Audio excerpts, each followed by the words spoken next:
You know what they say, third time's a charm. So come on, Purple Boy. Here we go again.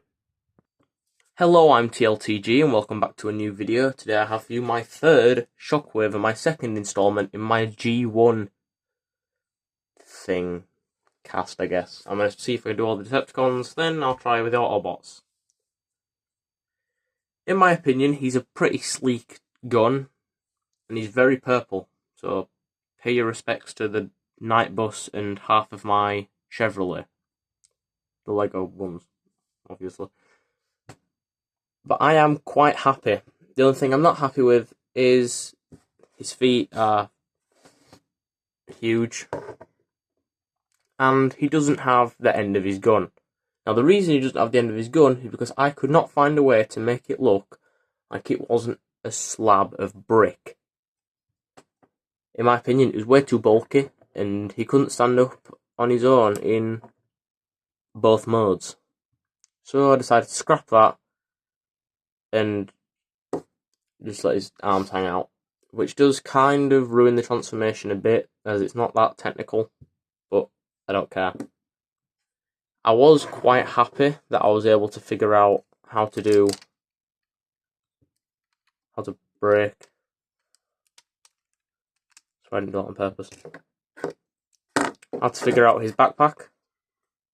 It is pretty simple, it just folds away and then folds up.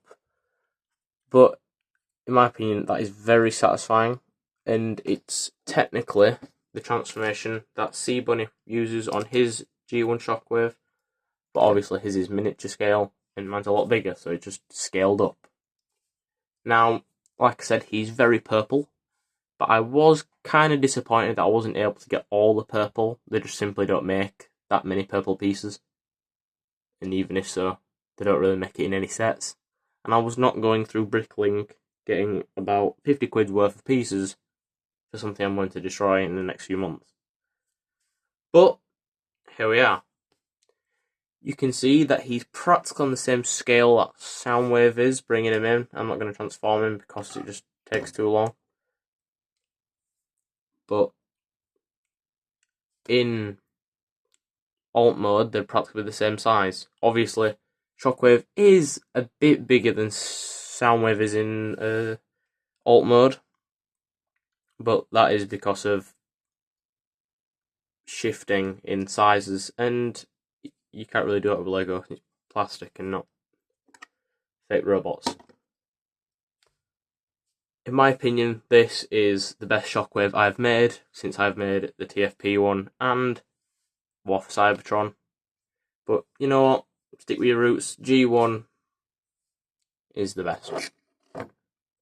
From the front, you can see that he is quite hollow, and you can just see his head. So turning him up, so it looks like a very excited child, or like a waffle maker. But that's enough about alt mode, so let's transform. First thing you want to do is start with this back piece, fold down the visor, and then flip up the backpack. Then come to the front, rotate his arms down on the same mechanism that a Megatron uses. If you haven't seen that, go watch it. So now he looks like a very bored child. Then untab the knees from the skirt, rotate it down, position him, and there we have Shockwave. Now he is quite stiff, as I wasn't able to get much articulation, because if he had articulation he'd be very fragile. So the legs don't move, all they can do is bend backwards that far and bend forwards that far, which is a bit deranged. You can also rotate his leg that far up and that far back, so you can properly kick some Autobot butt. His arms can do a 360 if he was in shot. They can do a 360. They can also come out that far on the D-snot and then that far on the bar. He didn't have much of an elbow joint because I wanted them to be level, so they'd look better in alt mode. But they were royally scuffed anyway, so I was very happy to get all the detail on Shockwave's body, so I could get the slanting inwards chest and even the grails or the grates on his front. Now, bringing him his body, you can see that he's quite a bit taller than Soundwave is. Yep, that's right, Soundwave. Now, he was originally shorter, but he looks kind of stumpy. So this is based off more of the G1 toy than it actually is the actual show. Well, this is based off the show and not the toy. So, they're technically G1, just different parts of G1. But you can see they are both quite big.